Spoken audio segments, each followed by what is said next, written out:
1924, when Margaret Vane, a recluse, was found dead in her home, smiling, with no cause of death. Days before, she'd been seen at her own grave, digging in the dirt, her smile unnerving witnesses. Since then, those who lingered at her grave vanished, their names added to the cemetery's mistaken stones. Elise, stubborn, returned to the cemetery. The fog was thicker, curling like fingers around the graves. She found Margaret's stone again, now surrounded by fresh dirt, as if someone had dug and refilled it. Her camera clicked, but the lens caught a shadow moving behind her, a woman, her dress tattered, her smile a slash of white. Elise spun, finding nothing but fog. Her recorder, left running, picked up a whisper, "You're mine." Back at the inn, Elise's dreams turned vivid. Margaret stood at her grave, smiling, her eyes black voids. "Join me," she mouthed, her voice echoing in the room. Elise woke to find her window open, fog seeping in, and her camera full of new photos. Her sleeping, her walking, her standing at the grave, Margaret always behind her, smiling. She burned sage, a trick from her mother, but the smoke formed Margaret's face, grinning. Desperate, Elise scoured the library. A 1924 journal, hidden in a locked drawer, told of Margaret's pact with the mist, a ritual to cheat death, binding her soul to the cemetery. She'd smile at her grave to seal the bargain, trapping others to sustain her. Each victim's name appeared on a new stone, their bodies never found. Elise's name was scribbled in the journal's margin in her own handwriting, though she'd never touched it. That night, the fog invaded the inn. Elise's door wouldn't lock, her phone dead. She fled to the cemetery, hoping to break the cycle. Margaret's grave was open, a yawning pit. Inside, bones gleamed, and a mirror lay propped against the dirt, reflecting not Elise, but Margaret, smiling, her hands reaching through the glass. "Stay forever," she whispered, her voice in Elise's skull. Elise smashed the mirror, shards cutting her hands. The fog screamed, the grave collapsing, burying the bones. She ran, the town blurring past, until she reached a gas station miles away. She never returned to Grayville. Her photos left behind were found by the innkeeper, each showing Elise at the grave, Margaret's smile growing wider, her face merging with Elise's. Months later, a new archivist came to Grayville. They found a fresh stone in the cemetery. Elise Carver, 1995-2026, taken by the mist. Locals swear they see her at dusk, standing by the grave, smiling a smile too wide. Her eyes too dark. The fog rolls in thicker now, and those who linger hear a whisper, "Join me." The stones multiply, and Margaret's grave, always pristine, waits for the next name. She vanished in front of everyone. The grand ballroom of the Eldridge Hotel buzzed with excitement on that fateful evening. Crystal chandeliers cast a warm glow over the crowd of 200 guests, all dressed in their finest attire for the annual masquerade gala. Laughter echoed off the marble walls, glasses clinked in toasts, and the orchestra played a lively waltz. At the center of it all was Sophia Laurent, the enigmatic hostess known for her flair for the dramatic. Sophia was a vision in a flowing crimson gown that shimmered like liquid fire under the lights. Her mask, adorned with feathers and jewels, concealed her eyes but not her radiant smile. She was a socialite, a philanthropist, and rumor had it, a woman with secrets deeper than the ocean. "Tonight," she announced from the stage, her voice silky and commanding, "I shall perform a feat that will leave you breathless, a vanishing act right before your eyes." The audience murmured in anticipation. Sophia had hired the best illusionists in the city, but this was her show. She stepped into a large, ornate cabinet at the center of the stage, its doors carved with intricate patterns. Her assistant, a tall man in a tuxedo named Victor, locked the doors with a flourish. The orchestra swelled to a crescendo as he waved a wand, chanting mock incantations for effect. Then, with a puff of smoke and a flash of lights, Victor swung the doors open. The cabinet was empty, the crowd gasped, then erupted into applause. But as the cheers died down, something felt off. Sophia didn't reappear. Victor scanned the stage, his confident grin faltering. "Ladies and gentlemen, a round of applause for Sophia," he called, but there was no sign of her. Minutes turned into hours. The party ground to a halt as guests searched the ballroom, the hallways, even the gardens outside. Police were called, statements taken. She just vanished. One guest stammered to Detective Harlan Reed, who arrived with his notepad and a skeptical frown. Harlan had seen his share of pranks and publicity stunts, but this felt different. No trapdoors, no hidden compartments. The stage had been inspected thoroughly. Harlan interviewed Victor first.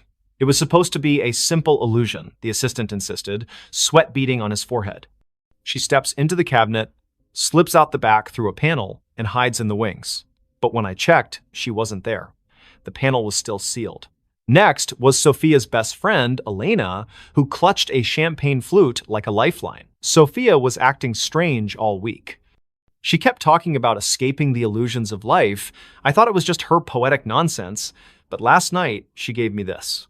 Elena handed over a small antique locket.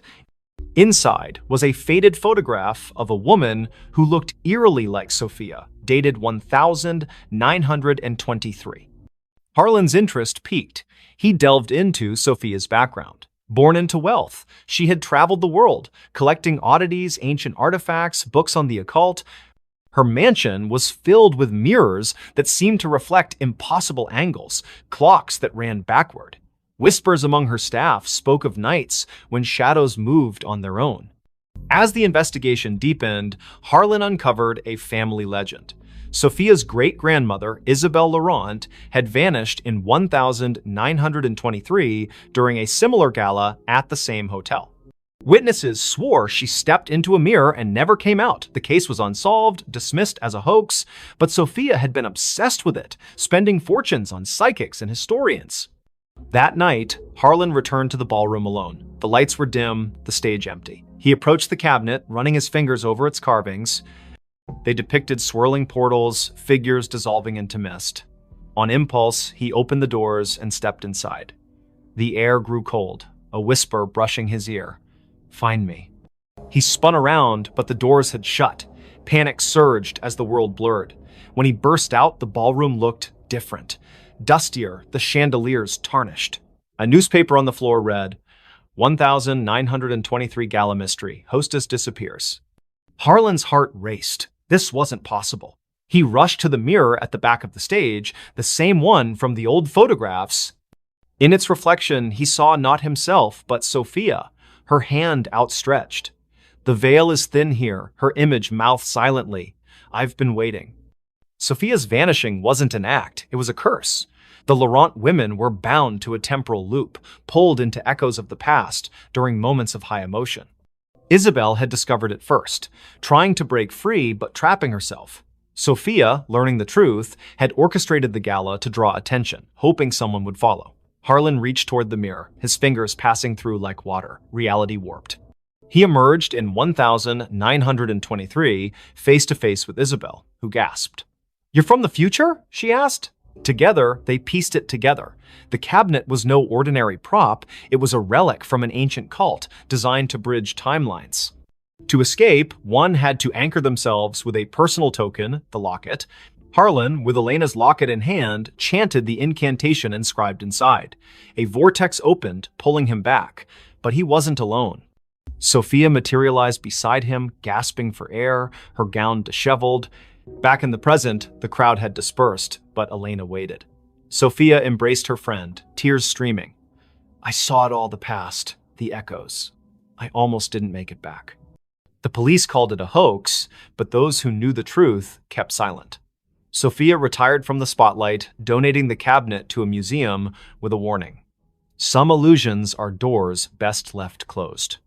Yet, on quiet nights, guests at the Eldridge swear they see a woman in crimson vanishing into mirrors, a reminder that some mysteries defy explanation. And Harlan? He carries the locket always, just in case. That voice never stopped. In the quiet suburb of Willow Creek, where maple trees whispered secrets to the wind, lived Emily Carter, a 32-year-old librarian with a penchant for forgotten novels and herbal tea. Her life was orderly books, shelved by genre, days mapped out in planners until the voice began. It started subtly, one rainy afternoon in her attic apartment. Emily was sorting through old vinyl records when a soft murmur echoed in her mind. "Turn left at the corner." She froze, glancing around the empty room. No radio, no neighbors audible through the thin walls. Shaking it off as fatigue, she continued her day. But the voice persisted. That evening, as she walked home from the library, it whispered again. Cross the street now. She obeyed instinctively, and seconds later, a speeding cyclist barreled past where she'd been standing. Her heart pounded. Coincidence? Or something more? By morning, the voice was a constant companion. Don't eat the yogurt, it's spoiled. Sure enough, the carton smelled off. Call your sister, she needs you. Emily dialed, and her sister Sarah answered in tears, her job lost, spiraling into despair. The voice guided Emily through comforting words, turning the call into a lifeline. At first, Emily embraced it. Guardian angel, she joked to herself, researching auditory hallucinations online. But doctors found nothing wrong. No tumors, no schizophrenia markers. Stress-induced, one psychiatrist said. Yet the voice grew bolder, more insistent. Go to the park at dusk, bench by the fountain. Emily complied, curiosity overriding caution. There, an elderly man sat, clutching a faded photo. The voice urged, ask about his daughter. The man, Mr. Harlan, poured out his story, a child lost decades ago in a hit and run. Emily's questions led to a breakthrough. She recalled a library archive mentioning a similar unsolved case. Together, they uncovered clues pointing to a local businessman. Word spread. People sought Emily out, the woman who knew things. A grieving mother found closure about her son's disappearance. A businessman avoided a fraudulent deal. The voice was infallible, but it never revealed its source.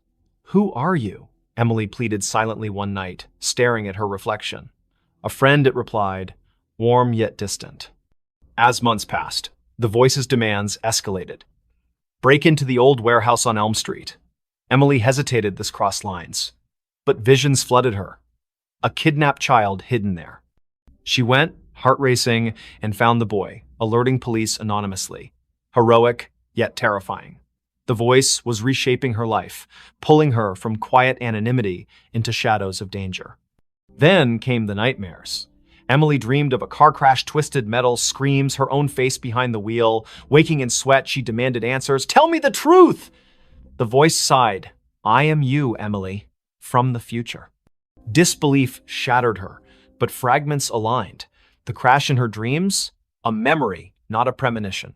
In 2047, Emily would invent a neural implant for time echo communication, sending warnings back to prevent tragedies. But a glitch trapped her consciousness in a loop, echoing eternally to her past self. The voice never stops because you never let it, it explained. I chose this to save lives, to rewrite fates. But the cost, isolation, madness creeping in. Emily recoiled. Was her life a puppet show? She tried ignoring it, drowning it with music, pills, but it persisted. Save the girl on the bridge tonight. Defiant, she stayed home. The next day's news. A suicide off the Willow Creek Bridge. Guilt crushed her. Resigned, Emily accepted her fate. She became a vigilante of sorts, guided by her future self's whispers. Years blurred. The voice grew fainter, wiser. On her deathbed, surrounded by those she'd saved, Emily smiled. Thank you, she thought. No, the voice replied softly. Thank you for listening. And in that moment, as her eyes closed, she glimpsed the loop closing a young Emily in the attic, hearing the first whisper. The voice never stopped, it simply began anew. The house that was never on the map. In the fog-shrouded hills of rural Vermont, where GPS signals faltered and old paper maps yellowed in glove compartments, stood a house that defied existence. Dr. Elias Thorne, a cartographer by trade, discovered it by accident during a surveying trip in the fall of 2023. His equipment glitched near Blackwood Forest, a blank spot on every digital map, an oversight on the antiques. Curiosity piqued, he hiked through the brambles and emerged at a clearing. There it was, a Victorian mansion, ivy-choked and weathered, its spires piercing the gray sky like accusing fingers. Elias bought it on impulse, dirt cheap from a seller who vanished after the deed was signed. A steal, he told his wife, Mara, and their teenage daughter, Lily. They needed a fresh start after the city had chewed them up. Elias's job loss, Mara's anxiety attacks, Lily's rebellion. The house promised isolation, peace, But from the first night, unease settled like dust. The movers swore the address didn't exist. "You're sure this is it?" one asked, eyeing the overgrown path. Inside, the room smelled of damp earth and forgotten whispers. Elias laughed it off, but Lily found the first anomaly. Her phone's map app showed an empty field where the house should be. "Glitch," she muttered, but zooming in revealed nothing. No streets, no landmarks, just void. That evening, as rain lashed the windows, strange sounds began. Not creaks or groans, but echoes, faint conversations from empty rooms, like recordings of lives long past. Mara heard children's laughter in the attic, though the stairs led to a bricked-up wall. "Imagination," Elias dismissed, burying himself in his maps. He spread them across the dining table, marking the house's location obsessively. But no matter how he plotted coordinates, the ink bled, lines curving away as if repelled. Lily explored the basement first. Flashlight in hand, she descended creaking stairs into a labyrinth of cobwebbed shelves. Amid dusty crates, she found a leather-bound journal dated 1897. The entry spoke of a builder, Harlan Crow, who constructed the house as a sanctuary from the world's gaze. But later, pages devolved into madness. The walls shift. Doors open to nowhere. It hides us from maps, from reality itself. The last entry, "We are not alone." The others, they never left.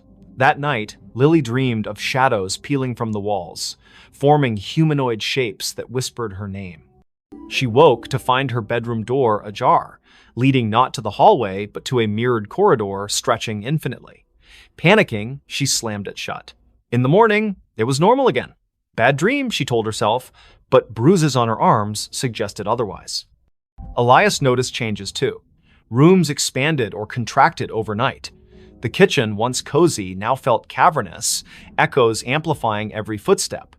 He measured it, dimensions impossible, defying Euclidean geometry. "Non-Euclidean spaces," he murmured, recalling Lovecraftian tales. Mara found solace in the garden, but the flowers wilted under her touch, petals curling like screams. The horrors escalated.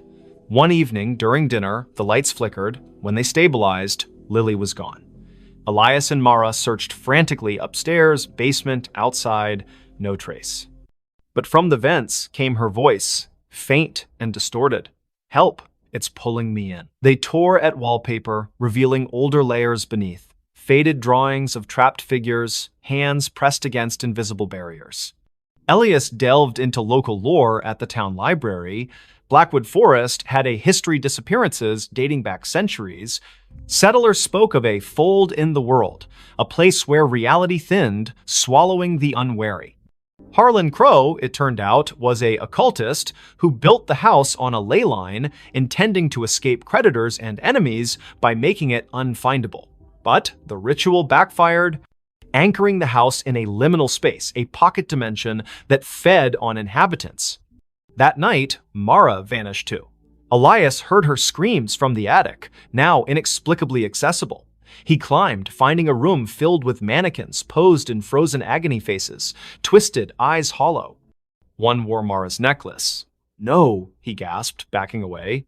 The door sealed behind him. Alone, Elias confronted the truth. The house wasn't on maps because it wasn't fully here. It existed in the cracks between worlds, luring souls to sustain itself.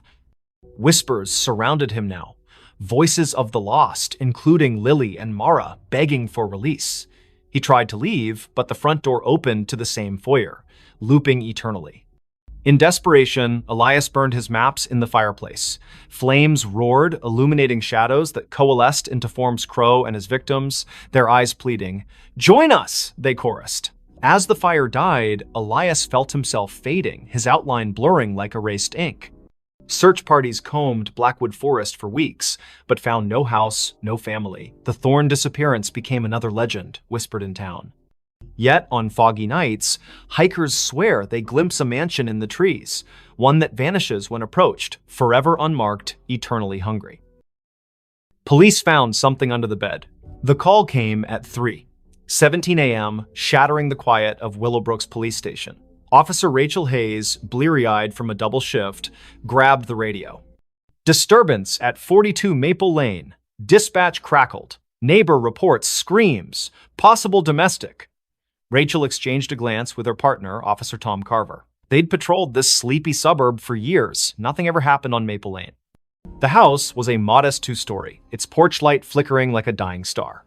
Rachel knocked, but no one answered. The neighbor, Mrs. Clancy, stood across the street, clutching her robe. "It was a woman's scream," she whispered. Then silence. The porters. They're quiet folks. Something's wrong.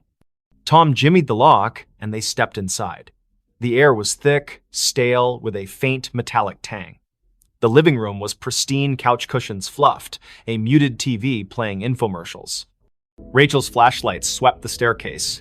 "Police!" she called. No response. Upstairs, the master bedroom door was ajar. Rachel nudged it open, her hand on her holster. The bed was unmade, sheets tangled like a struggle had occurred. A bedside lamp lay shattered on the floor. Tom checked the closet empty. Rachel crouched, peering under the bed. Her breath caught. "Tom, get over here." Beneath the bed frame, scratched into the hardwood, was a crude pentagram, its lines smeared with something dark and sticky. In its center lay a bundle, wrapped in a stained blanket. Rachel's pulse hammered as she reached for it, expecting a body. Instead, she found a doll crudely stitched, with buttons for eyes and straw poking through seams. Its fabric was damp, reeking of copper. "Blood?" Tom whispered, his face pale. Rachel nodded, bagging the doll as evidence. The radio crackled back up, was 10 minutes out. But the house felt alive, its silence oppressive. A faint scratching came from the walls, rhythmic like claws on wood. They searched the rest of the house. In the basement, they found Polaroids scattered across a workbench, images of the porters, Claire and David, smiling at first, then progressively gaunt, eyes hollow. The last photo showed Claire staring blankly, her hands clutching the doll. Scrawled on the back, "It sees us." Rachel's skin prickled. "We need to find them," she said. But Tom pointed to the ceiling. The scratching had moved upstairs. They ascended cautiously, following the sound to the guest room. The door was locked. Tom kicked it open, revealing a small space with a single window, curtains billowing despite no breeze. On the floor lay David Porter, his throat slashed, eyes wide in frozen terror. Claire was gone. Blood trailed from the body to the bed, where the mattress sagged oddly. Rachel lifted it. Underneath, carved into the box spring, was another pentagram, this one larger, its lines pulsing with a faint red glow. The scratching stopped. A whisper slithered from the shadows. "You found me." Tom stumbled back, his gun shaking. Rachel's flashlight flickered, plunging them into darkness. When it snapped back on, the room was empty, David's body gone. Only the doll remained, now lying in the pentagram's center, its button eyes glinting. "Rachel, we need to go," Tom urged, but she couldn't move. The doll's head twitched, turning toward her. A giggle echoed, high and childlike, though no child lived here.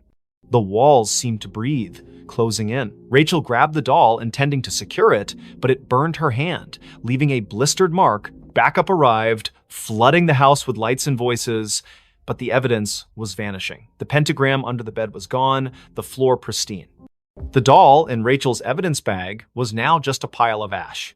The photos in the basement? Blank.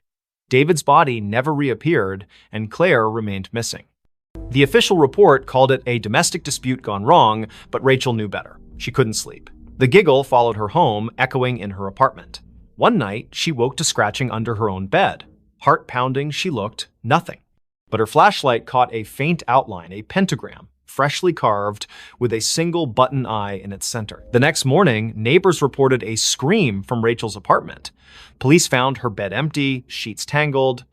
Underneath, a new doll lay, its face stitched to resemble Rachel, its eyes wide and unblinking. The case was closed, another disappearance in Willowbrook. But late at night, officers swear they hear scratching from the evidence room where the doll sits, waiting. She came home, but it wasn't her home. Clara Vance stepped off the Greyhound bus in Hollow Pines, Vermont, her boots crunching on the frost-dusted gravel. It was November 2025, and after a decade in Chicago chasing dreams that crumbled into barista shifts and unpaid bills, she was back. The town hadn't changed. Same sagging general store, same church steeple piercing the fog. Her childhood home, 17 Birch Road, waited at the edge of town, a two-story relic her mother left her when she passed last year. Clara hadn't been back since the funeral. The key turned stiffly in the lock, the door groaning as if reluctant. Inside, the air was stale, heavy with dust and memory. Clara dropped her duffel bag, expecting the familiar. Creaky floorboards, faded floral wallpaper, her mother's knitting chair by the fireplace. But something was off. The furniture was rearranged chairs, angled wrong, the sofa pushed against the wrong wall. A faint smell of lavender lingered, though her mother hated floral scents. Jet lag, Clara muttered, rubbing her eyes. She'd driven through the night to catch the bus. Exhaustion could play tricks. She climbed the stairs to her old bedroom, unchanged since she was 16, band posters, a chipped vanity mirror, her old sketchbooks. She collapsed onto the bed, the springs squeaking, and drifted into uneasy sleep. A sound woke her soft footsteps pacing downstairs. Clara froze, heart thudding. She lived alone. Hollow Pines was too small for break-ins. Grabbing a flashlight from her bag, she crept to the landing. The living room was empty, but the knitting chair rocked gently, as if someone had just stood. "Hello?" And she called, her voice swallowed by the house's silence. The footsteps resumed, now from the kitchen. Clara followed, flashlight beam shaking. The back door was ajar, swaying in the wind. She locked it, chalking it up to forgetfulness, but as she turned, her reflection in the kitchen window caught her eye. It didn't move when she did. Her face smiled faintly, then vanished. Clara's scream stuck in her throat. She bolted upstairs, barricading herself in her room. The house felt alive, its walls humming with a low, unnatural pulse. She called the sheriff, but the line crackled, a woman's voice whispering, "You shouldn't be here," before going dead. Morning brought no relief. The furniture had shifted again, now mirrored perfectly, as if the house were a reflection of itself. Clara's sketchbooks, once filled with charcoal landscapes, now held drawings of a woman who looked like her but wasn't. Hollow eyes, too wide smile, hands reaching from shadowed corners. The signature wasn't Clara's. She fled to the general store, begging for answers. Old Mr. Harrow, the clerk, paled when she mentioned 17 Birch Road. "That house," he whispered, "it's cursed. Been empty since your mom died. Folks say it. Mimics things. People. Places." He told of a girl in the 1950s, Abigail, who vanished after moving in. Locals swore they saw her afterward, but she was wrong. Her smile too sharp, her eyes too dark. Clara laughed it off small-town superstition, but dread gnawed at her. Back at the house, she found a trap door under the rug, one she'd never seen as a child. It led to a basement, damp and cold, its walls etched with spiraling symbols that pulsed faintly under her flashlight. At the center stood a cracked mirror, twice her height. In it, Clara saw not herself, but the other woman, her doppelganger, wearing Clara's clothes, mimicking her movements with a delay, like a lagging video feed. "This is my home now," the reflection-mouthed, voice echoing in Clara's skull. She stumbled back, tripping over a box of her mother's things. Inside was a diary, pages brittle. Her mother wrote of the other Clara, a presence that appeared after Clara left for Chicago. "She walks my halls, wears my daughter's face. I locked the mirror, but she's breaking through." Clara's blood ran cold. Her mother hadn't died of a heart attack. She'd been found in the basement, clutching a rosary, eyes wide with terror. The coroner never explained the claw marks on her arm. That night, the house turned hostile. Doors slammed shut, locking Clara in the living room. The doppelganger appeared in every reflective surface: windows, the TV screen, even a spoon on the table each time closer, her smile stretching wider. "Give me your place," she hissed, her voice a distorted echo of Clara's.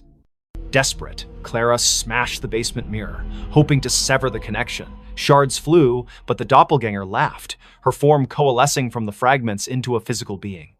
It lunged, cold fingers grazing Clara's throat. She fought back, shoving it into the trapdoor, which slammed shut. The house shook, walls cracking as if enraged. Clara fled, never looking back. She hitchhiked to Burlington, renting a motel room. But the nightmare followed. Her reflection in the bathroom mirror flickered, showing the doppelganger's face. On her phone, photos of Hollow Pines showed a house that wasn't there, an empty lot where 17 Birch Road should be. Weeks later, a new family moved into a vacant house on Birch Road. They found Clara's duffel bag, her sketchbooks, but no Clara. Neighbors whispered of a woman seen at dusk, sketching by the church, her smile too wide, her eyes too dark. When police searched, they found a trapdoor, a shattered mirror, and a diary warning of a house that steals souls, replacing them with something else.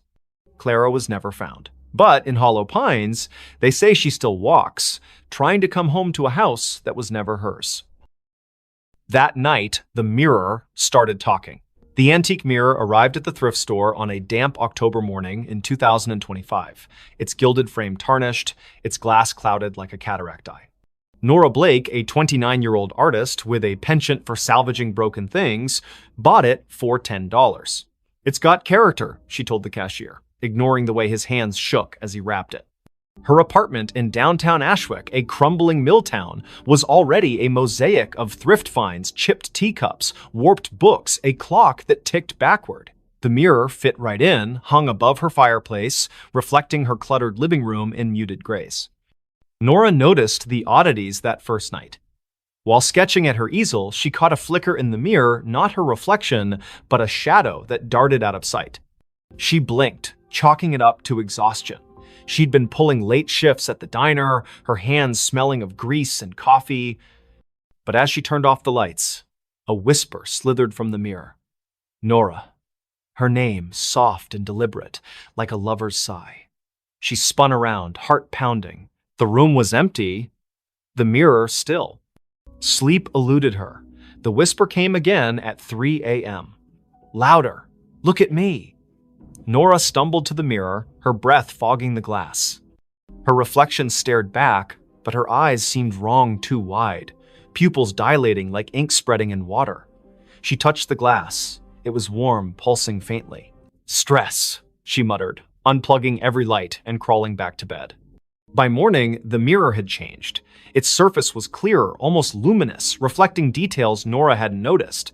A crack in the ceiling, a stain on the rug. But it didn't reflect her.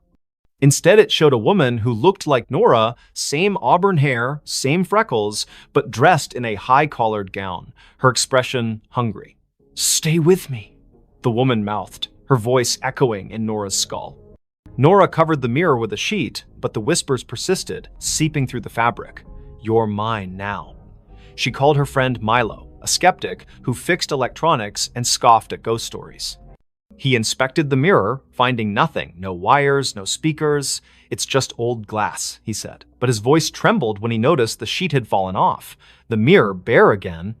That night, Nora dreamed of the woman in the gown. She stood in a candlelit room, walls dripping with black mold, chanting in a language Nora didn't know. The woman's hands reached through the dream, clawing at Nora's chest. She woke gasping, claw marks burning across her ribs. The mirror glowed faintly, the woman's face pressed against the glass from the inside, smiling. Nora researched the mirror's origins. The thrift store had no records, but an old newspaper clipping mentioned a similar mirror owned by Evelyn Crane, an Ashwick heiress who vanished in 1892. Locals claimed Evelyn practiced witchcraft, trapping souls in reflective surfaces to cheat death. Her mansion burned down, but the mirror survived, passing through estate sales, each owner meeting misfortune, suicides, disappearances, madness. Desperate, Nora tried to destroy the mirror. She swung a hammer, but the glass didn't crack. The blow reverberated, knocking her back. The woman's laughter filled the room, sharp and gleeful. "You can't break me." Objects began moving, books slid off shelves, teacups shattered. The mirror's reflection showed not her apartment, but Evelyn's charred mansion, its walls alive with writhing shadows. Milo returned, pale but determined, with a priestess from a local Wiccan group. She burned sage, chanting protections, but the air grew heavy, the temperature plummeting. The mirror pulsed, and Evelyn's voice boomed. "This is my vessel." The priestess screamed, blood trickling from her nose, and fled. Milo stayed, gripping Nora's hand. "We burn it," he said. They doused the mirror in gasoline, but the flames wouldn't catch. Instead, the mirror's surface rippled, and Evelyn stepped out, her form solidifying, gown pristine, eyes black voids. Nora and Milo ran, but the apartment's doors locked, windows sealed. Evelyn's laughter chased them, her footsteps heavy. "You invited me in," she taunted, her fingers brushing Nora's neck, cold as frostbite. In a final stand, Nora faced the mirror, staring into Evelyn's eyes. "Take me, but leave him," she pleaded. The mirror flared, and Nora felt herself pulled inside, her body dissolving into light. She saw Evelyn's memories, betrayals, rituals, a desperate pact with something ancient. Then, darkness. Milo woke in the apartment, alone. The mirror was gone, the wall bare. Nora's sketchbooks lay open, filled with drawings of Evelyn's face.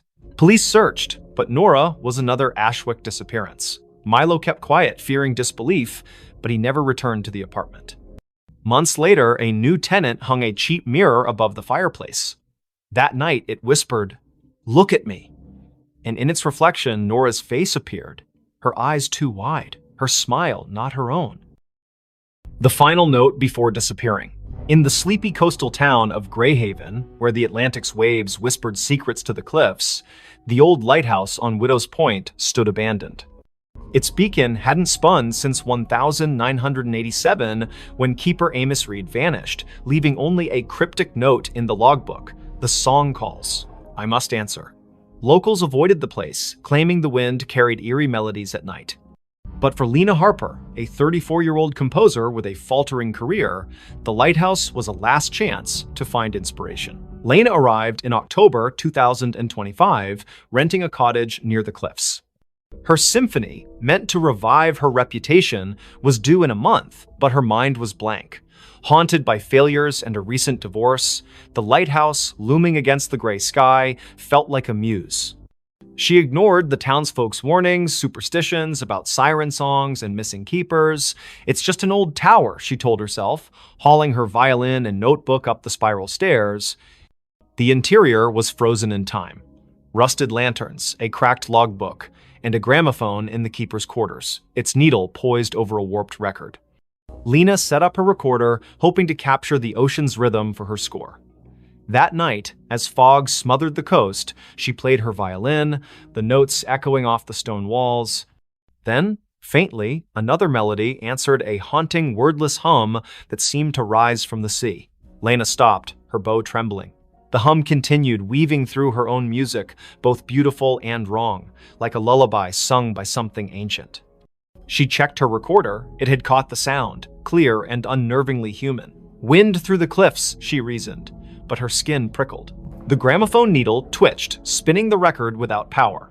The hum grew louder, now a voice. "Play with me." She fled to the cottage, locking the door. Sleep brought nightmares, shadows with liquid eyes, hands pulling her toward the waves. By morning, her recorder was blank, the haunting melody erased. Desperate for answers, Lena visited the town library, finding records of Greyhaven's lost.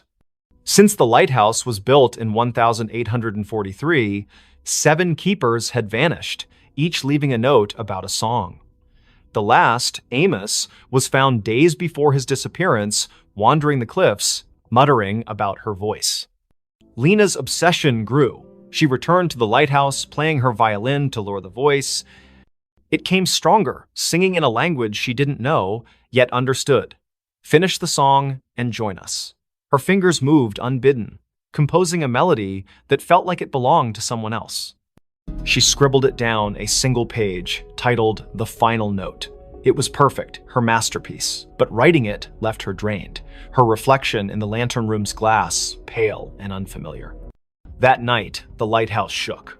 The gramophone blared, its record spinning backward, spewing distorted wails. Lena's score glowed faintly on the table, the ink shifting, forming symbols that pulsed like a heartbeat. The voice was inside now. "You're mine." Shadows slithered from the walls, their forms humanoid but fluid, eyes glinting like oil slicks. They circled her, humming her own melody. Lena ran, but the stairs looped endlessly, each turn bringing her back to the lantern room. The glass walls reflected not the ocean, but a churning abyss, faces pressing against it. Amos, the other keepers, their mouths open in silent screams.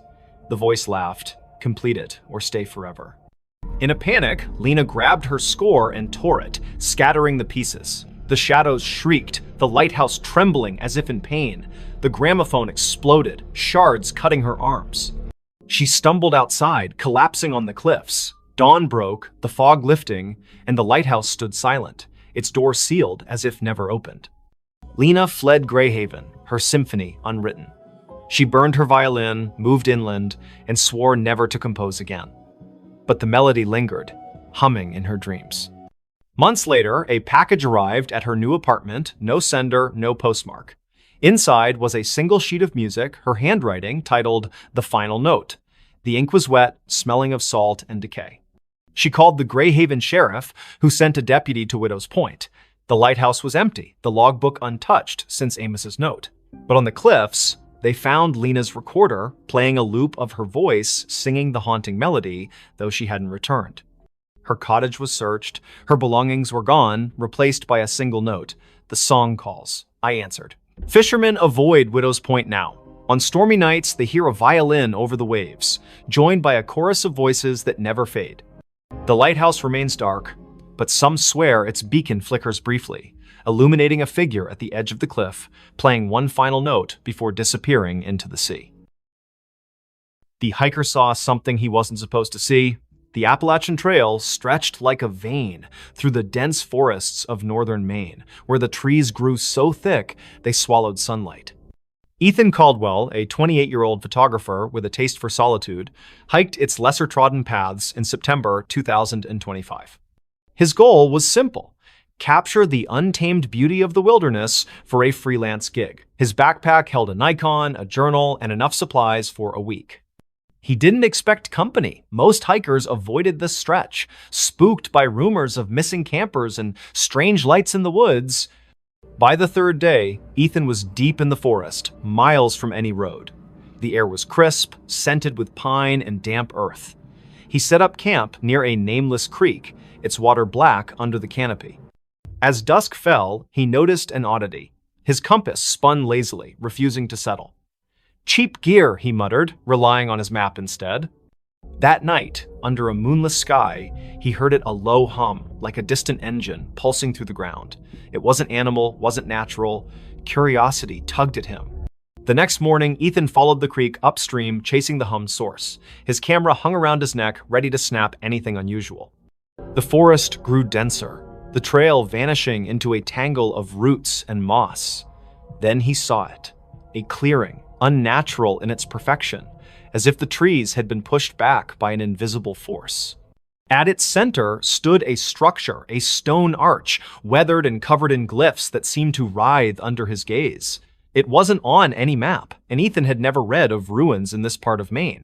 He raised his camera, snapping photos. The glyphs glowed faintly, a sickly green, though no light source explained it. The hum intensified, vibrating in his chest.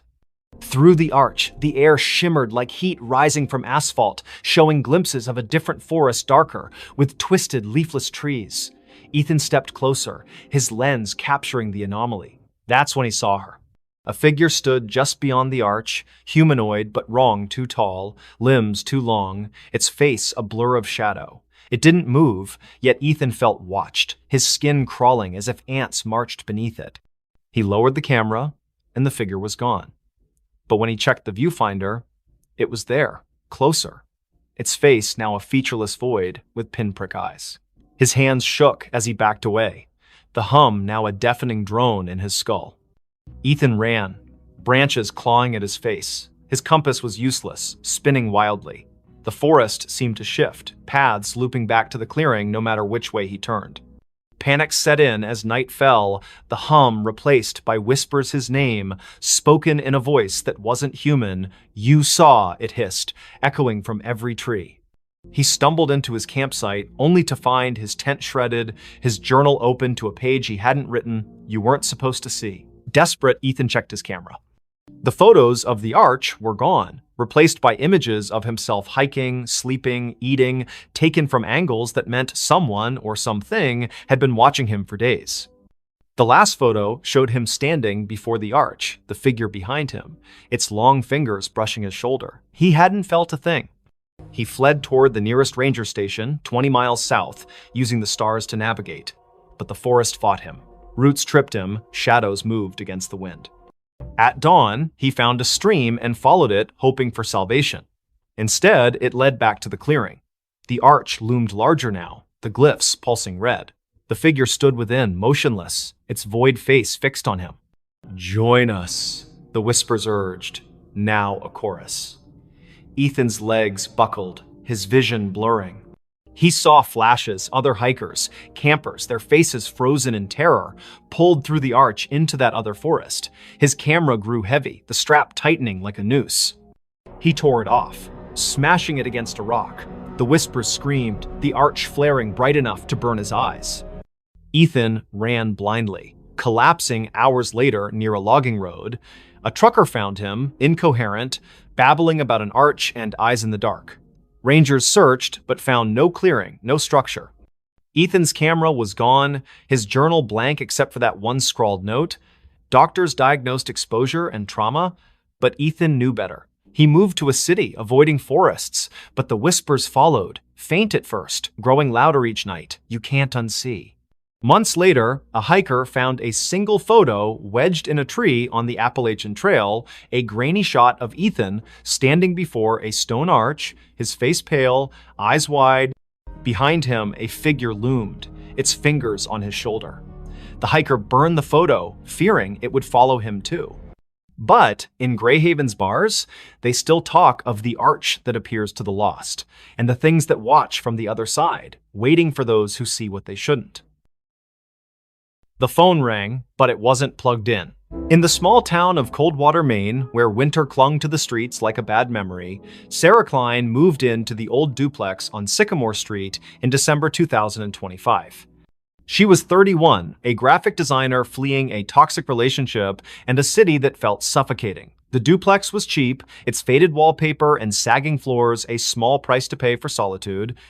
The landlord, a nervous man named Mr. Greeley, handed her the keys with a warning. "Don't mind the quirks, old houses creak." Sarah nodded, eager to unpack and start over. The first quirk appeared on her second night. She was sorting boxes in the living room when the phone rang, a shrill, brassy jangle from an ancient rotary phone on the kitchen counter. Sarah froze. The phone's cord dangled unplugged, its end frayed and caked with dust. She approached it, the ringing growing louder, insistent. Hesitating, she lifted the receiver. Static crackled. Then a voice, low, garbled, neither male nor female, whispered, "You're not supposed to be here." The line went dead, the phone cold in her hand.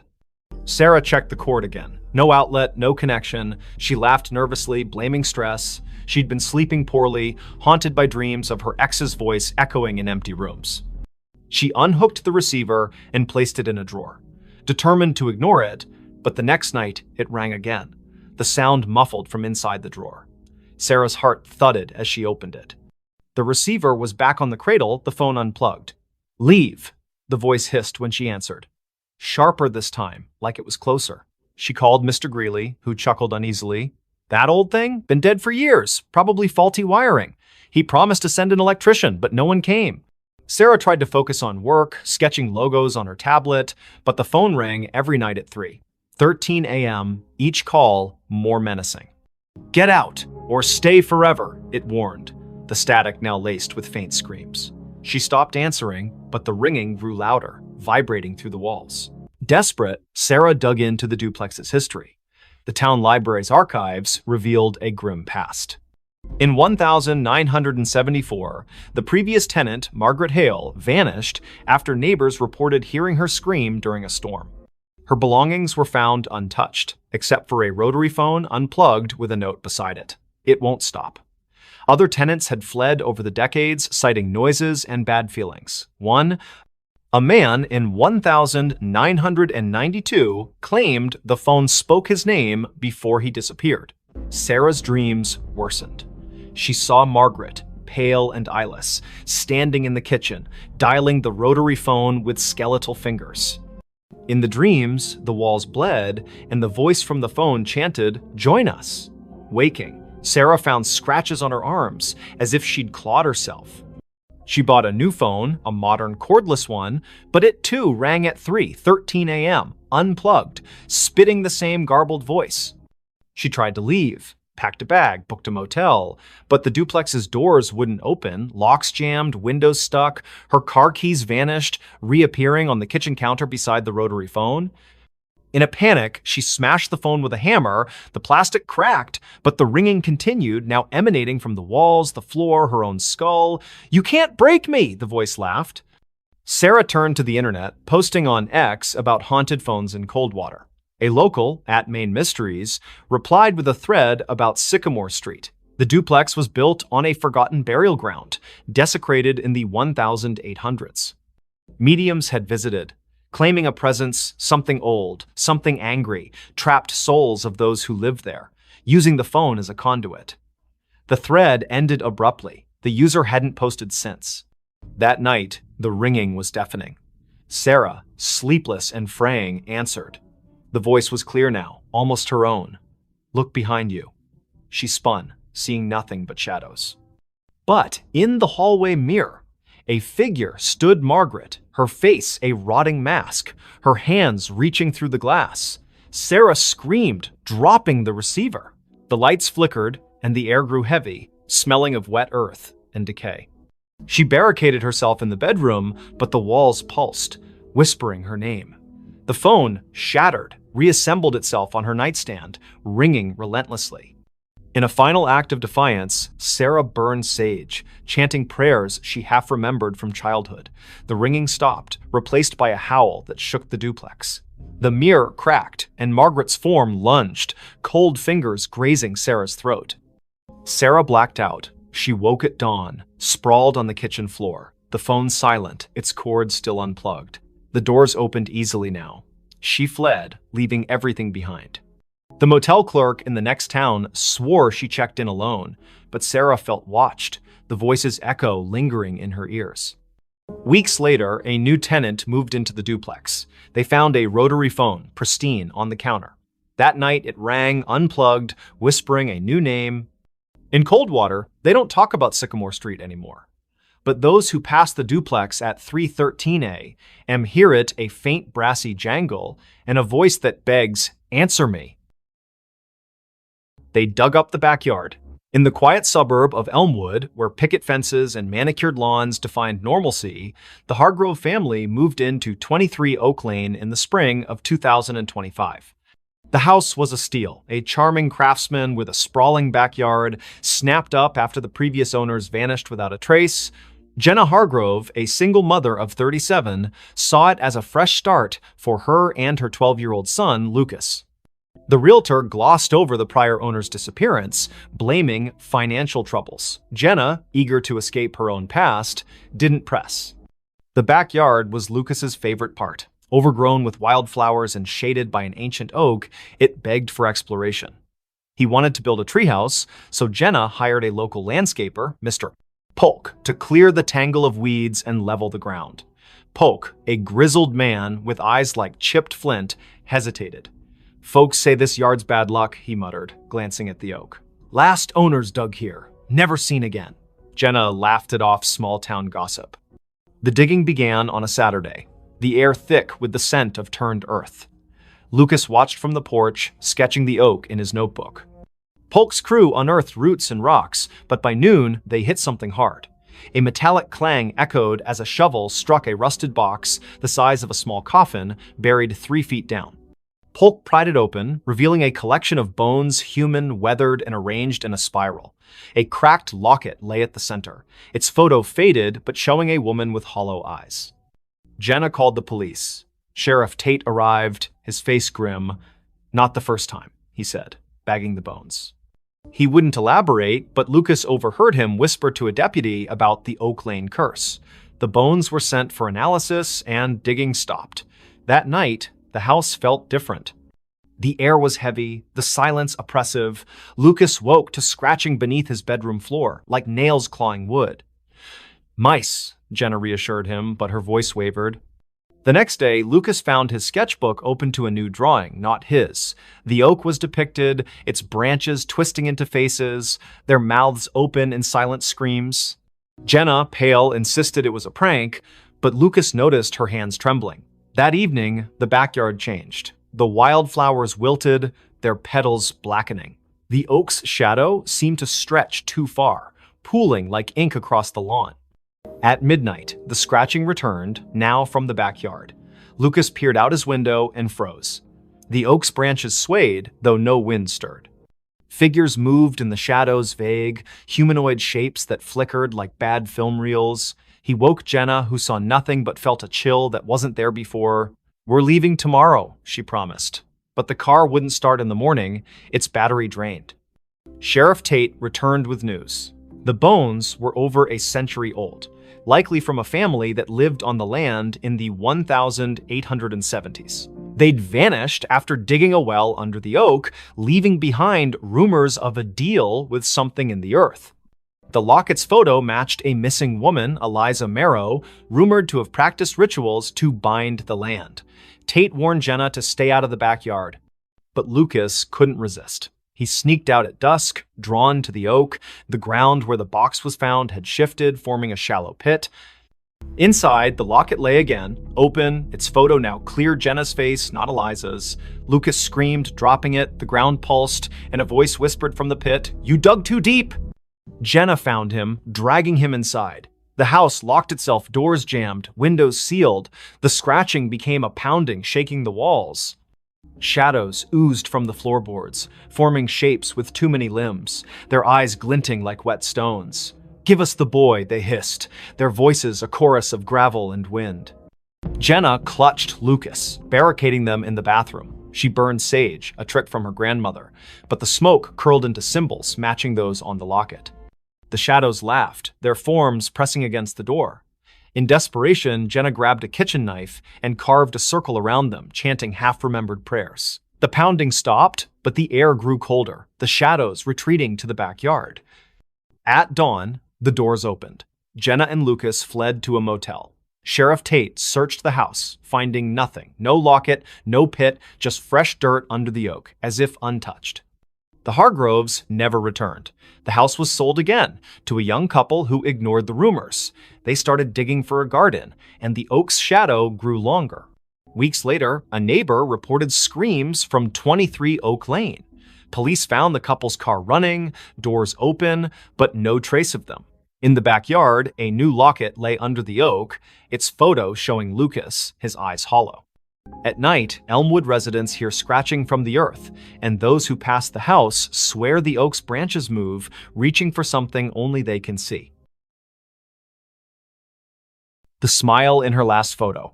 In the sleepy town of Willow Creek, nestled between rolling hills and a sluggish river, Mia Reynolds was known for her photography.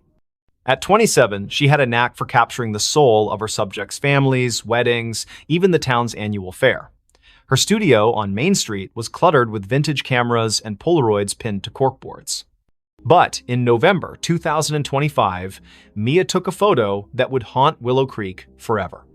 It started with a commission from the town's historical society. They wanted shots of the old Grayson Manor, a crumbling estate on the outskirts, abandoned since the 1940s. Rumors swirled about its last resident, Evelyn Grayson, who vanished after a fire gutted half the house. Locals whispered of her ghost, a pale figure seen in the manor's broken windows, smiling. Mia, a skeptic, saw it as a chance to boost her portfolio. She arrived at the manor on a foggy afternoon, her Nikon slung around her neck. The air was heavy, smelling of damp wood and something sour like rotting flowers. The manor loomed, its spires jagged against the gray sky, windows like empty eyes. Inside, dust motes danced in her flashlight's beam, illuminating peeling wallpaper and charred furniture. Mia snapped photos, the click of her shutter echoing in the silence. In the upstairs parlor, she found a cracked vanity mirror, its surface clouded but oddly warm to the touch. As she framed a shot, her camera's viewfinder flickered, showing not the room, but a woman pale, with long dark hair, wearing a tattered dress. Her smile was too wide, stretching beyond human limits, her eyes black voids. Mia gasped, lowering the camera. The room was empty, but the mirror reflected the woman, her head tilting as if studying Mia. Heart pounding, Mia fled, her photos untouched. Back at her studio, she developed the images. Most were normal, dusty rooms, broken stairs, but the last photo, taken in the parlor, showed the woman standing behind Mia, her smile splitting her face. Mia's own reflection in the photo was wrong, her eyes wide with terror she didn't remember feeling. She burned the print, but the image lingered in her mind, that smile searing itself into her dreams. That night, her studio phone rang, though the line had been disconnected for months. Static crackled, followed by a voice, soft, feminine, giggling, "You saw me." Mia yanked the cord from the wall, but the ringing continued, now from her cell phone, then her laptop, then nowhere, and everywhere. She locked the studio and ran home, but the giggling followed, echoing in her apartment's walls. Mia confided in her friend Caleb, a librarian with a passion for local history. He dug into Grayson Manor's past, uncovering Evelyn's story. In 1943, Evelyn, a recluse, was suspected of occult practices. Neighbors reported strange lights and chants from the manor. The night of the fire, Evelyn was seen smiling through the flames, unharmed, before vanishing. Her last photo, taken days earlier, showed that same unnatural smile, her eyes black as ink. Caleb warned Mia to stay away, but she couldn't. The manor pulled her back, her camera heavy in her hands. She returned at dusk, the air colder, the manor darker. In the parlor, the mirror glowed faintly, and the woman Evelyn stepped out, her form flickering like a bad signal. "Take my picture," she whispered, her voice in Mia's skull.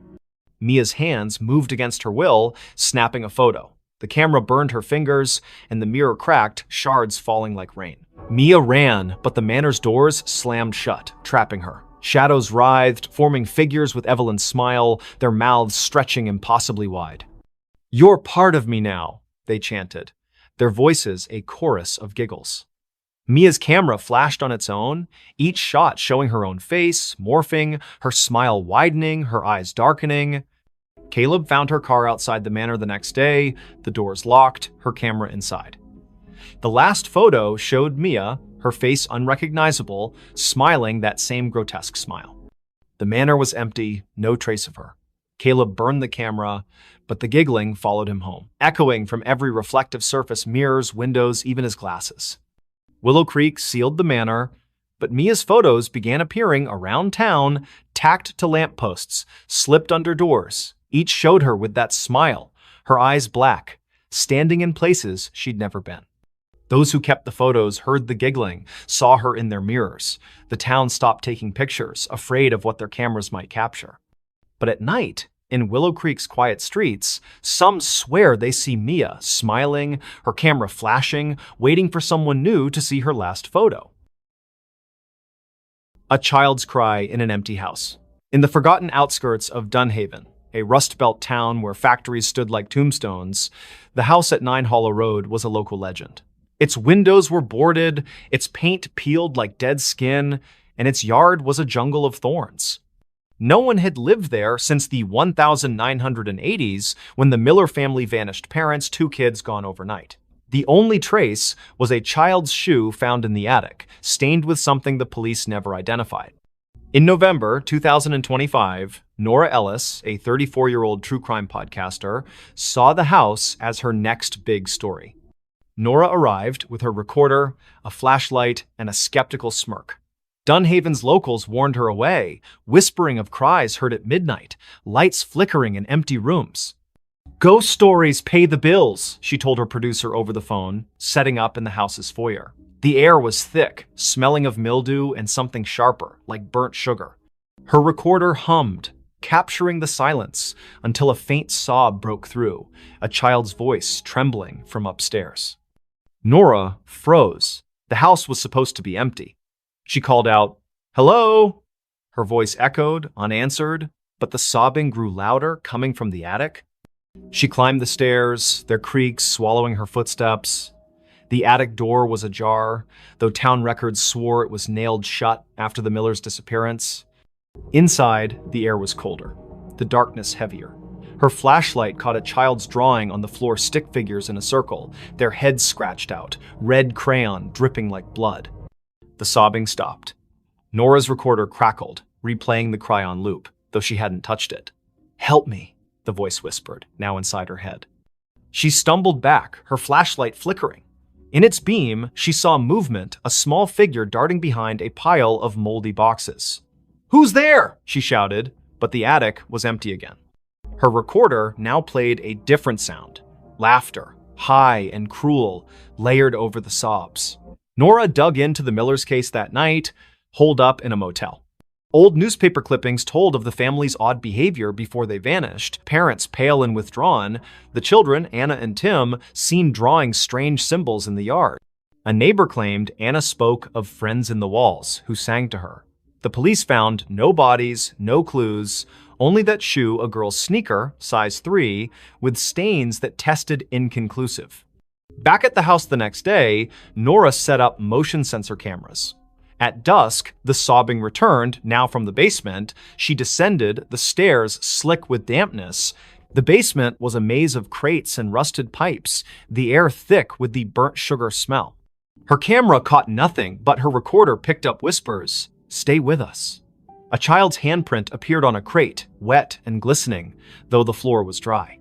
Nora's skin crawled as the sobbing turned to giggles, echoing from every corner. She found a loose floorboard, prying it up to reveal a tin box. Inside were Anna's drawings, dozens of them, showing a faceless figure with too many arms, surrounded by crying children. A note, in childish scrawl, read, "They want us to stay forever." As Nora read, the basement door slammed shut. Her flashlight died, and the giggles became screams. Not a child's, but something older, hungrier. "You found us," it hissed. Nora's cameras failed, their footage corrupted, showing only static with faint outlines of a child's face, eyes black. She ran, but the house seemed to shift, hallways looping, doors leading back to the basement. In the attic, the drawings had multiplied, covering the walls, now depicting Nora alongside the faceless figure. Her recorder played her own voice, screaming, though she hadn't opened her mouth. Desperate, she smashed a boarded window, crawling into the thorn-choked yard.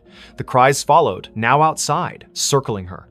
She stumbled to her car, driving to the motel, but the rearview mirror showed Anna's face, her eyes hollow, her mouth a gaping smile. Nora swerved, nearly crashing, and the face vanished. The next day, she returned with a priest, Father Daniels, who paled at the house's threshold. "This isn't a haunting," he whispered. "It's a trap." He sprinkled holy water, but it hissed, evaporating on the floor. The cries erupted, shaking the walls, and the priest fled, clutching his cross. Nora stayed, recording one last episode. "Whatever took the Millers is still here. It wants me too." That night, Nora vanished. Her car was found at 9 Hollow Road, her recorder inside, playing a loop of a child's cry and her own screams. The house was empty, the drawings gone, but neighbors reported lights in the attic. A new family moved in months later, unaware of the history. Their daughter found a shoe in the attic, Nora's stained with something red. At midnight, they heard it, a child's cry echoing from an empty house, calling them to stay. The elevator never stopped on the same floor. In the heart of Ashwood City, where skyscrapers cast long shadows over neon-lit streets, the Crestview Towers stood as a relic of faded glory. Built in the 1970s, its 30 floors housed a mix of offices, apartments, and rumors of strange happenings. By December 2025, most tenants had fled, spooked by flickering lights and whispers in the halls. But for Riley Tate, a 29-year-old freelance coder scraping by, the cheap rent on the 2021 floor was worth the eerie vibes. Riley noticed the elevator's quirk on her first day. She pressed 22, but the car stopped on 13. A floor marked storage on the panel, its doors opening to a dark hallway lined with rusted lockers. The air was stale, smelling of mildew and something metallic. She jabbed the close button, but the elevator lingered, as if waiting. "Old wiring," she muttered, ignoring the faint hum like a distant voice coming from the corridor. The next day, it happened again. She pressed 22, but the elevator stopped on 7, revealing a dimly lit floor with peeling wallpaper and a child's tricycle tipped over in the hall. No one lived on 7. The landlord, Mr. Voss, a gaunt man with nervous eyes, swore it was vacant. Riley's skin prickled as the hum returned, now forming words, "Stay." She slammed the close button, her heart racing as the door shut. By the third night, the elevator never reached her floor. She'd pressed 22, but it stopped randomly 15, 9, 26, each floor wrong, each hallway different. Floor 15 had mirrors lining the walls, reflecting not Riley, but a pale figure with her face, eyes black and unblinking. Floor 9 smelled of ash, its walls scorched, with claw marks gouged into the plaster. Floor 26 was freezing, its windows frosted over, showing a city skyline that wasn't Ashwood's jagged alien under a red sky. Riley stopped using the elevator, taking the stairs, but the stairwell was no better. Doors to random floors were unlocked, leading to the same strange halls she'd seen from the elevator. Her phone's GPS showed her at Crestview Towers, but the coordinates flickered, sometimes placing her miles away in an empty field. She called Voss, who dismissed her concerns. "Old buildings creak," he said, but his voice trembled. Desperate, Riley researched the